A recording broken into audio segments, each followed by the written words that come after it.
Magistrate കൃഷ്ണനുണ്ണിക്ക് കൊട്ടാരത്തിലെ ഊട്ടുവരെ ഓർമ്മയുണ്ടാവും.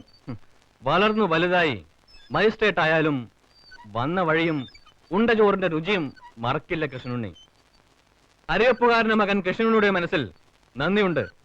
കൊട്ടാരത്തോട് സ്നേഹവും കടപ്പാടുമുണ്ട്. നമുക്കറിയാം, നാം തന്നെ ഇങ്ങോട്ട് വന്നത് കൃഷ്ണനുണ്ണിയെ നേരിൽ കാണാനാണ്. ആദരിക്കേണ്ടവരെ ആദരിക്കാൻ നമ്മുടെ കൊട്ടാരത്തിന് പണ്ടേ അറിയാം. പിന്നെ പഴയതെല്ലാം ഓർമ്മിപ്പിച്ച് പ്രതിഫലം പറ്റുകയാണെന്ന് കരുതരുത്. ഞാൻ എന്താണ് ചെയ്യേണ്ടതെന്ന് അങ്ങേതുവരെ പറഞ്ഞില്ല. നാളെ കൃഷ്ണനുണ്ണിയുടെ മുന്നിൽ പോലീസ് ഹാജരാക്കുന്ന ഒരാൾ കൊട്ടാരത്തിനും നമുക്കും വേണ്ടപ്പെട്ടവനാണ്. ജാമ്യം കൊടുത്തേക്കണം. പിന്നെ ജുഡീഷ്യറിയെ സർക്കാർ റബ്ബർ സ്റ്റാമ്പാക്കാതിരിക്കാൻ ഒന്ന് സൂക്ഷിച്ചാൽ നമ്മുടെ നാടിന് നന്ന്. ആ കൊട്ടാരത്തോടും പ്രതാപവർമ്മ തമ്പുരാനോടും എനിക്ക് ബഹുമാനമുണ്ട്, കടപ്പാടുണ്ട്. അവിടുത്തെ ഊട്ടുപുരയിലെ ഉപ്പിന്റെയും ചോറിന്റെയും നന്ദി എന്നും എന്നിൽ നിന്നും തിരിച്ചു പ്രതീക്ഷിക്കാം. പക്ഷേ ഇത്തരം ഒരു വൃത്തികെട്ട സഹായവും നന്ദിയും കടപ്പാടും അവിടത്തോട് ചെയ്യാൻ എനിക്ക് ബുദ്ധിമുട്ടുണ്ട്. No, call me sir. കൊട്ടാരത്തിലെ റബ്ബർ സ്റ്റാമ്പ് അല്ല ജുഡീഷ്യറി. കാലം മാറിപ്പോയി മിസ്റ്റർ പ്രതാപവർമ്മ. എന്നെ സ്വാധീനിക്കാൻ ശ്രമിച്ചതിന് ഇന്ന് എനിക്ക് നിങ്ങളെ കൽത്തുറുങ്കി അടയ്ക്കാനുള്ള അധികാരമുണ്ട്, മൈൻഡ് ഇറ്റ്.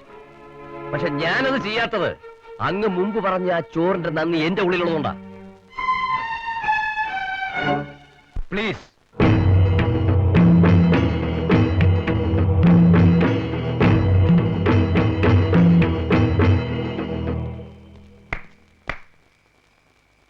തീരെ പ്രതീക്ഷിച്ചില്ല അല്ലേ? കൊട്ടാരത്തിലെ അരിവെപ്പുകാരന്റെ മകന്റെ അടുത്തേക്ക് ഇളമുറ തമ്പുരാൻ നാണം കെട്ട് യാചിക്കാൻ എത്തുമെന്ന് എനിക്കറിയാമായിരുന്നു. അന്തഃപുരത്തിലിരുന്ന് ആനക്കൊമ്പിൽ തീർത്ത ചതുരംഗപ്പലകയിലെ കരു തട്ടുന്നത് പോലെ നിനക്ക് തട്ടിക്കളിക്കാനും വെട്ടിമാറ്റാനും ഉള്ളതല്ല ഇന്ത്യൻ ജുഡീഷ്യറി. അണ്ടർസ്റ്റാൻഡ്?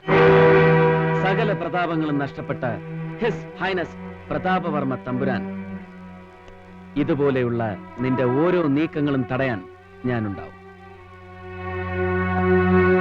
1 മിനിറ്റ്. നമ്മൾ തമ്മിൽ ഇതുവരെയുള്ള എല്ലാ ജയങ്ങളും പരാജയങ്ങളും മറന്നുകൊണ്ട് ഒരു കോംപ്രമൈസ്. അതിന് ഞാൻ എന്ത് തരണം? നിന്റെ തല. നിനക്കത് തരാൻ കഴിയില്ലെന്ന് എനിക്കറിയാം. പക്ഷെ ഞാനത് എടുക്കും. നിന്റെ ഈ റോയൽ മാസ്ക് ഞാൻ പിച്ചി ചീന്തും. അതിന്റെ പിന്നിലെ ഈ അളിഞ്ഞ മുഖം ഞാൻ ജനങ്ങൾക്ക് കാണിച്ചു കൊടുക്കും.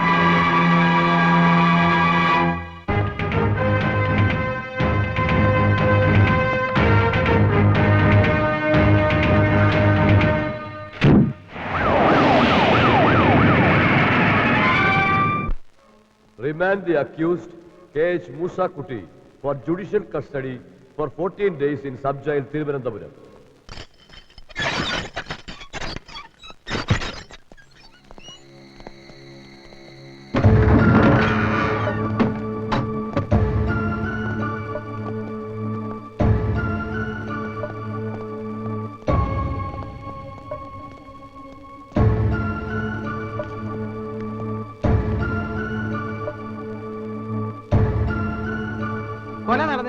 കൊലപാതകമല്ല, ആത്മഹത്യ. മായാപ്പിള്ള ആത്മഹത്യ ചെയ്തതല്ല എന്ന് തെളിയിക്കാൻ തൽക്കാലം നിങ്ങളുടെ തെളിവുകളൊന്നുമില്ല. ഇവിടെ ഈ ബംഗ്ലാവിന്റെ 1 ഇഞ്ച് പോലും നമ്മൾ വിടാൻ പാടില്ല. ഒരുപാട് പേർ ചേർന്ന് എല്ലാം തുടച്ചു മാറ്റിയ സ്ഥലമാണിത്. എന്നാലും ബാക്കി കിടപ്പുണ്ടാവും ഒരു തരി. അതേ നേരേക്കും ക്രൈംബ്രാഞ്ചിനൊരു തുമ്പുണ്ടാകാൻ പോകുന്ന സേവ്യർ.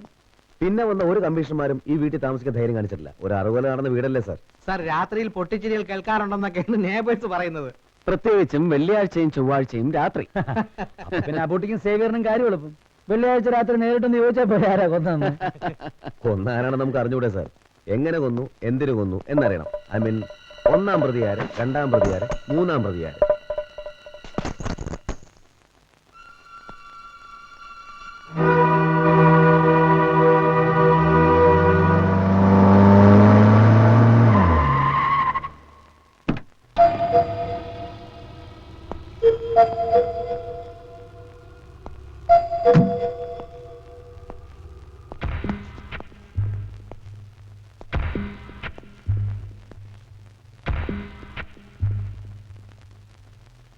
മിസ്റ്റർ പിള്ള, നിങ്ങൾ അകത്തേക്ക് വരണമെന്നില്ല. സാർ, ഞാൻ വന്നത് ലെനി സെന്ററിൽ വർക്കിച്ചാൻ വിളിച്ചിരുന്നു. CM-ന്റെ ഇലക്ഷൻ പ്രോഗ്രാം 14-ാം തീയതിയാണ് ഞാനങ്ങ് പറയുകയും ചെയ്തില്ലേച്ചോ. Chief minister election programme state പോലീസിലെ DGP ആണ് തീരുമാനിക്കുന്നത്. വരുന്ന മണ്ടന്മാരൊന്നും ഞങ്ങളുടെ ലെനി സെന്ററിൽ ഇല്ല. അതൊക്കെ വർക്കിച്ചാൻ നേരത്തെ പ്രോഗ്രാം ഫിക്സ് ചെയ്ത് കഴിഞ്ഞു. പിന്നെ കേസ് തെളിയിക്കാൻ പോയ ഈ പിള്ളേർക്ക് എന്ത് തടഞ്ഞൊന്നും അറിയണം. ഉടനെ പാവം പിടിച്ചാൽ എന്റെ പെടലിക്ക് പിടിച്ചൊരുന്നോണം. മാർക്സിനെ മാർക്സിസം പഠിപ്പിക്കല്ലേ. ഇവര് ഭൂതക്കണ്ണാടി വെച്ച് അരിച്ചു പെറുക്കി നോക്കിയിട്ടും ഒന്നും കിട്ടിയില്ലല്ലോ സാർ. പക്ഷെ ഞങ്ങൾക്ക് ചെറിയൊരു കച്ചിത്തുരുമ്പ് കിട്ടിയിട്ടുണ്ട്. തുരുമ്പിച്ചൊരു IPS കഷ്ടം. ഇത് ചിലപ്പോൾ സാറിന്റേതാകാം അയ്യോ എന്റെ എന്ന് പറഞ്ഞ് ഞാൻ വരട്ടുന്നില്ല. സാറ് ഞങ്ങളുടെ പിന്നിൽ തന്നെ ഉണ്ടാവണം. Yes sir. അതാണ് ഞങ്ങളുടെ ഒരു ശക്തി എന്ന് തന്നെ കരുതിക്കോളൂ. ശരി സർ. വഴിമാറണം.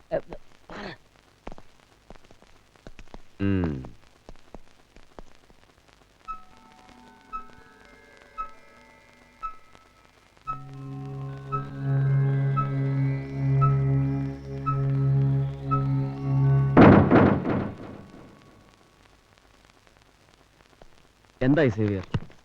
സർ, കാസറ്റിൽ കണ്ട മാൽപ്രോ സിഗരറ്റിന്റെ പാക്കറ്റ് ഈ പ്രോപ്പർട്ടി ലിസ്റ്റിലില്ല. മഹസർ ഇടുന്നതിന് മുമ്പ് ആരോ അത് മാറ്റിയിരിക്കുന്നു. ഈ IPS മുദ്ര ഒരുപക്ഷെ മായാപിള്ളയുടെ യൂണിഫോമിൽ നിന്ന് തികച്ചും യാദൃശ്ചികമായി മുറിയിൽ വീണുപോയതാവാം. അല്ലെങ്കിൽ മൽപിടുത്തത്തിനിടയിൽ പിള്ളയുടെ യൂണിഫോമിൽ നിന്ന് അടർന്നു വീണതാവാം. ഇത് നമുക്കൊരു ലീഡ് എവിഡൻസ് ആയി എടുത്തൂടെ സർ? രഹസ്യമായിട്ടോ പരസ്യമായിട്ടോ ഈ മായാപിള്ളയ്ക്ക് സിഗരറ്റ് വലിക്കുന്ന സ്വഭാവം ഉണ്ടായിരുന്നോ? ഇല്ല. ആ സ്ഥിതിക്ക് അവരുടെ ബെഡ്റൂമിൽ നിന്ന് കിട്ടിയ സിഗരറ്റ് പാക്കറ്റിന്റെ യഥാർത്ഥ ഉടമസ്ഥൻ ആരാണെന്ന് നമുക്കറിയണം. അതറിയാൻ എന്തിരിക്കുന്നു. വർഷങ്ങളായിട്ട് DGP പിള്ള വലിക്കുന്ന സിഗരറ്റ് മാൽബറോ ആണെന്നുള്ള കാര്യം ആർക്കാ അറിയാൻ വയ്യാത്തത്? എന്റെ അഭിപ്രായത്തിൽ കമ്മീഷണർ കൊല്ലപ്പെട്ട ദിവസം പിള്ള അവരുടെ ബെഡ്റൂം വരെ കടന്നിട്ടുണ്ടാവണം. ഒരുപക്ഷെ കൊല ചെയ്ത് രക്ഷപ്പെടാനുള്ള വ്യഗ്രതയിൽ ഇത് വിട്ടുപോയിട്ടുണ്ടാവും. പിന്നാണ് അയാൾ അതിനെപ്പറ്റി ഓർത്തത്. അതുകൊണ്ടാണ് മഹസറിൽ സിഗരറ്റ് ഉൾപ്പെടാതെ പോയത്. എങ്കിൽ പിന്നെ വീഡിയോ കാസറ്റിൽ സിഗരറ്റ് പാക്കറ്റ് എങ്ങനെ വന്നു? അയ്യോ, ആ കുട്ടി മഹസർ എഴുതുന്നതിന് മുമ്പല്ലേ വീഡിയോ കവറേജ് നടന്നത്. ഡിപ്പാർട്ട്മെന്റിലെ തന്റെ സ്വാധീനം ഉപയോഗിച്ച് പിള്ള ഉച്ചയ്ക്ക് 12:30 മണിക്ക് എഴുതിയ മഹസറിൽ സിഗരറ്റിന്റെ പരാമർശം ഇട്ടു. പക്ഷേ രാവിലെ 7:05 നടന്ന വീഡിയോ കവറേജിൽ സിഗരറ്റ് പാക്കറ്റ് പതിഞ്ഞു കഴിഞ്ഞു. പക്ഷേ ഒരു സിഗരറ്റ് പാക്കറ്റ് വെച്ച് മാത്രം പിള്ളയെ സംശയിക്കാൻ ഒക്കില്ല. ലോകത്ത് DGP പിള്ള മാത്രമല്ല മാൾബറോ സിഗരറ്റ് വലിക്കുന്നത്. ഒരു ലൂപ്പോൾസും ഇല്ലാത്ത ഒരു സോളിഡ് എവിഡൻസ്, അതാണ് നമുക്ക് വേണ്ടത്. ഈ മായാപ്പിള്ള ഉപയോഗിച്ചിരുന്ന സാധനങ്ങളൊക്കെ അങ്ങോട്ട് മാറ്റി. അതൊക്കെ ഓർഡറിൽ സുമിത്ര പൊതിഞ്ഞു കെട്ടി മായാ സാറിന്റെ അച്ഛന്റെ വീട്ടിൽ കൊണ്ട് കൊടുത്തു എന്നാ പറഞ്ഞത്. ആദ്യം ഓർഡർലി സുമിത്ര, പിന്നെ പോസ്റ്റ്മോർട്ടം ചെയ്ത ഡോക്ടർ. ഇപ്പൊ ലഞ്ച് ബ്രേക്ക്. ജീവിച്ചിരിക്കാൻ വേണ്ടിയെങ്കിലും എന്തെങ്കിലും ഒന്ന് കഴിച്ചൂടെ എന്റെ സഖാക്കളെ?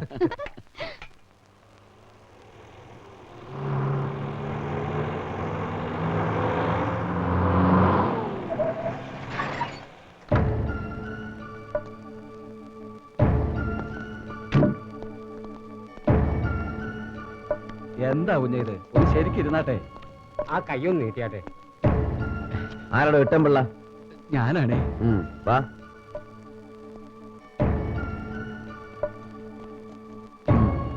മരിച്ചുപോയ മായാപ്പിള്ളയെ അറിയോ? എന്റെ സ്വന്തം മോളായിരുന്നു സാറേ അവള്. ഏത് ഭാര്യ? രണ്ടാമത്തെ ഭാര്യ. മൊത്തം എത്ര സംബന്ധം കഴിഞ്ഞു? 5. തനിക്ക് ഇവിടാണോ ജോലി? അല്ല, ഇട്ടനൊരാട്ടക്കാരനാ. കാവടിയാട്ടം സീസണിൽ ആടാൻ പോകും. ഏതാ പയ്യൻ? കുട്ടൻ തമ്പുരാൻ. ഈ കോലകത്തെയാ. തമ്പുരാന് തലയ്ക്ക് ചൂടുള്ളതുകൊണ്ട് തളം വെക്കാനാ ഞാനിവിടെ വന്നത്. ഈ രണ്ടാമത്തെ ഭാര്യയിൽ തനിക്ക് എത്ര മക്കളുണ്ട്? മായ മാത്രം. പാവങ്ങൾ. അമ്മയും മോളും മരിച്ചു. ഇപ്പൊ ഞാൻ ഒറ്റയ്ക്ക്. തന്നെ ആരും കൊന്നില്ലേ? മകളുടെ ശവം കാണാൻ പോലും അച്ഛൻ ചെന്നിരുന്നില്ലെന്ന് ഒരു സ്റ്റേറ്റ്മെന്റ് കണ്ടല്ലോ. കാണാൻ എനിക്ക് യോഗം ഉണ്ടായില്ല സാറേ. ഞാൻ ആടാൻ പളനിക്ക് പോയിരിക്കുകയായിരുന്നു. ചിത വെക്കുന്നവരെ കാത്തു. ഇയാളെ കണ്ടില്ല. മകൾ ആത്മഹത്യ ചെയ്താണെന്ന് താൻ വിശ്വസിക്കുന്നുണ്ട്? ഇതുപോലെ അവളുടെ അമ്മയും ആത്മഹത്യ ചെയ്യായിരുന്നു സാറേ.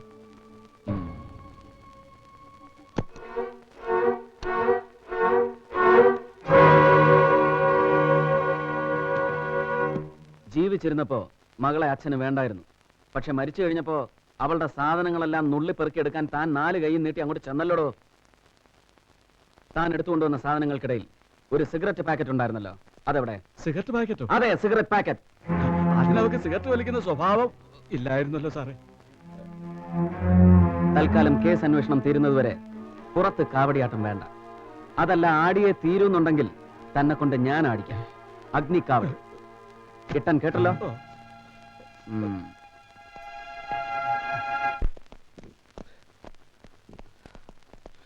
സർ, മൂസ ഞങ്ങളുടെ കസ്റ്റഡിയിൽ നിന്നും പ്രതാപവർമ്മയുടെ ആൾക്കാരെ തട്ടിക്കൊണ്ടുപോയി. എന്താ കൂട്ടി സർ? ഒരു കളം അവൻ നമ്മളെ കയറിവെട്ടി. തെരഞ്ഞെടുപ്പ് സമയത്ത് RDയുടെ പേരിൽ അലിഗേഷൻ. പോലീസ് കസ്റ്റഡിയിലിരിക്കുന്ന പ്രതി മരിക്കുന്നു. ലോക്കപ്പ് മരണം. നമുക്കെതിരെ പ്രയോഗിക്കാൻ ഇതിലും വലിയ ആയുധമില്ല ആർക്കും.